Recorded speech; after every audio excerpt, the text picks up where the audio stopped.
টোমা চালের স্যুপটা এখন দেখেছেন। আজ আমি আপনাদের কাছে নিয়ে এসেছি ঢেঁড়স সর্ষে। তো তার জন্য সর্ষের তেল দিয়েছি, তার উপরে কালো জিরে ফোড়ন দিয়েছে। এবার কেটে রাখা এবং গোটা গোটা কেটে রাখা ঢেঁড়স দিয়ে দেবো। তো দেখুন একটু ভাজা হয়ে গেছে। স্বাদ মতো নুন দিয়ে দেবো। স্বাদ মতো নুন দিলাম, হলুদ দিয়ে দিলাম স্বাদ মতো,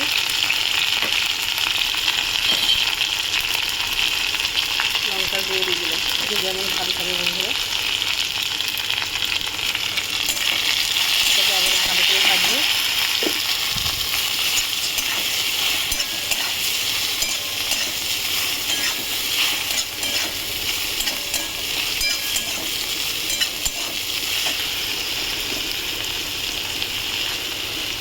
আর ছোটো করে রাখা আদা দিয়ে দিলাম, এটা করে দিলাম।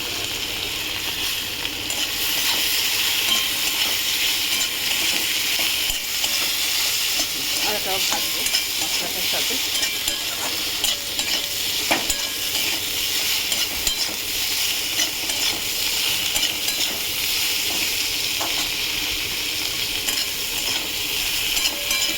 ভালো করে ভেজেছি, দেখুন ভাজা হয়ে গেছে আদাটা। এবার নিচে সর্ষে বাটাটা দিয়ে দিলাম, সর্ষে বাটা দিয়ে দিলাম। গ্যাসটা আস্তে দিলাম, এবার ঢাকা দেবো।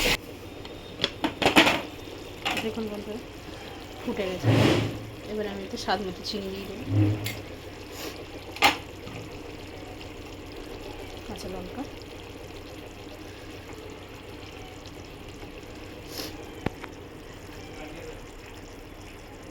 উপর থেকে একটু সরষের তেল। বাপু এদিকে আছি, মেয়েকে আনতে গেছি।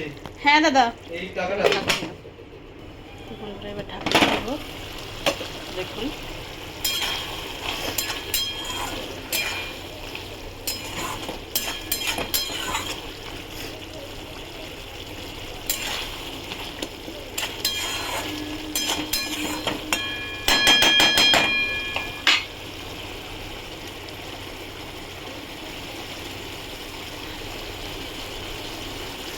দেখুন বন্ধুরা